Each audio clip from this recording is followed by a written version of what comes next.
Welcome to the History of North America. I'm Mark Vinette. We continue sailing with England across the ocean to North America's Atlantic coast. The news of Christopher Columbus's discoveries on behalf of Spain was a spur to English action. The first 125 years of England's exploration and colonization attempts in North America paints a vivid picture of ambition, curiosity, greed, religious fervor, and innovation. Let's continue revisiting this century and a quarter of exploits, mishaps, and adventures to try and put in perspective the results obtained from the headlong momentum pushing this small European island nation forward with its daring plans to make its mark in the New World's northern hemisphere. In 1588, a large fleet of Spanish ships sailed to invade England. Spain's Catholic King Philip II was determined to remove Protestant Queen Elizabeth from the throne. The outcome of this epic sea battle greatly influenced the subsequent exploration, commercialization, settlement, and colonization of North America. It's the summer of 1588 and all is not well in England. Citizens are plotting to betray their monarch for Spanish gold, and the dreaded Armada is coming closer and closer. It's up to the Queen's sea dogs and navy to stop them. But will they succeed in convincing Queen Elizabeth that such action is necessary? And when the Spanish ships finally arrive, what will happen to the Virgin Queen and the citizens of London? How will this affect the exploration, settlement, and colonization of North America? The defeat of the Spanish Armada brought fame both for England and Queen Elizabeth I. Europe was stunned that such a small island nation had successfully defended itself against such a major aggressor.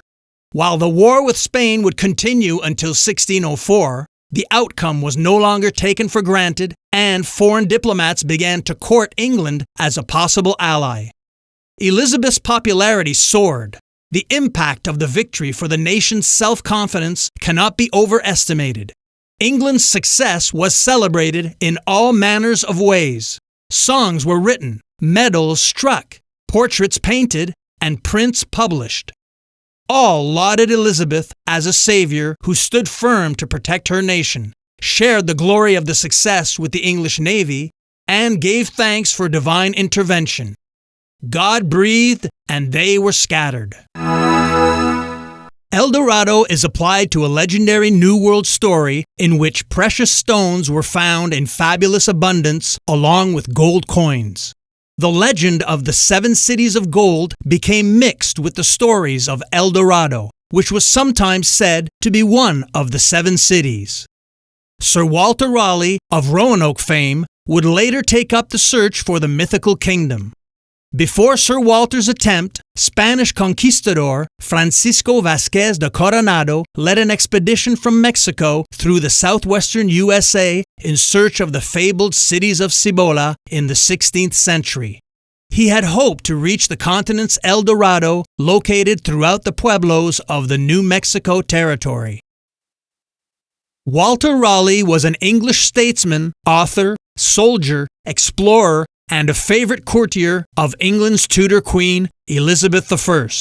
One of the most notable figures of the Elizabethan era, he played a leading part in English colonization of North America and helped defend England against the Spanish Armada. He was the younger half-brother of North American explorer Sir Humphrey Gilbert and a cousin of Sir Richard Grenville. In 1594, Raleigh heard of a city of gold in the New World, and 1 year later sailed across the Atlantic Ocean to find it, publishing an exaggerated account of his experiences in a book that contributed to the legend of El Dorado. In 1595, Sir Walter Raleigh's quest for the New World's fabled City of Gold led him on an exciting adventure in search of the legendary and mythical sparkling city of El Dorado.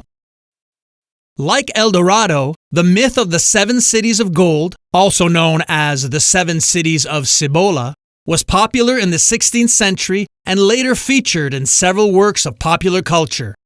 According to legend, the 7 cities of gold referred to Mesoamerican Aztec mythology revolving around the pueblos of the Spanish Nuevo Mexico, today's New Mexico, and southwestern United States. The Jacobean era helped shape the exploration and colonization of the North American continent. We enter a new century alongside a new English monarch, King James I, who gave his forename to a fascinating epoch that witnessed the unification of England and Scotland under one ruler, resulting in an important shift of order for both nations, shaping their existence to the present day.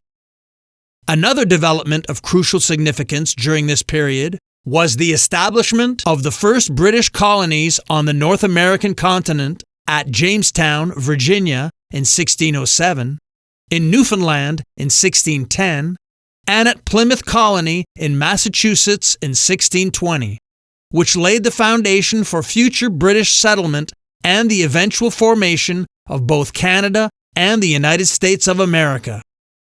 Along the way, we share time with fascinating Jacobean characters and travel alongside great New World transatlantic explorers, adventurers, and colonizers who crossed the pond, while learning of important pivotal events that influenced the settlement and subsequent development of the Western Hemisphere between 1603 and 1625. With the death of Queen Elizabeth in 1603, England embarked on a new century with a new energy, a new monarch, and new ambitions regarding the exploration and colonization of North America. King James I, the man who replaced the Virgin Queen at the head of the English and Scottish nations, gave his forename to an epoch, a translation of the Bible, and to the settlement at Jamestown, Virginia. Early in his reign, the Gunpowder Treason Plot was a failed assassination attempt against King James I by a group of provincial English Catholics who sought to restore the Catholic monarchy to England, and thus influence and shape the religious course of British North American colonization. Modern-day New England is a region comprising 6 states in the northeastern United States: Connecticut, Maine, Massachusetts, New Hampshire, Rhode Island, and Vermont. English plans to colonize this part of America began to take concrete form in the early to mid-1590s.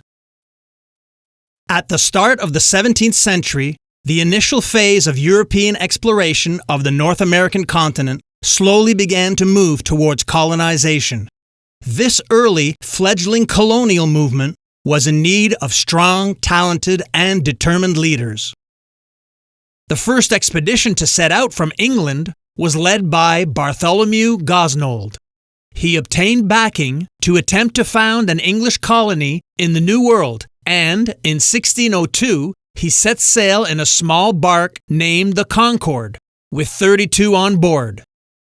Captain Gosnold pioneered a direct sailing route due west from the Azores to what later became New England, arriving at Cape Elizabeth off the southern coast of Maine.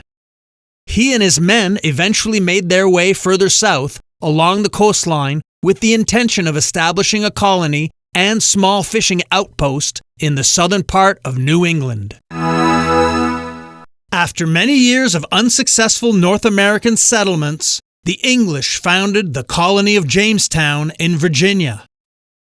Discovery that Virginia was the perfect environment to cultivate tobacco led to Jamestown's success, and to a great deal of conflict between the English and the natives.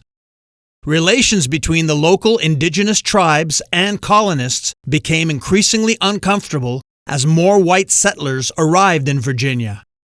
The natives moved farther inland to distance themselves from the English, but more Europeans kept arriving. Both sides were guilty of straining the relationship. I'm Mark Vinette, and I hope you're enjoying the ride.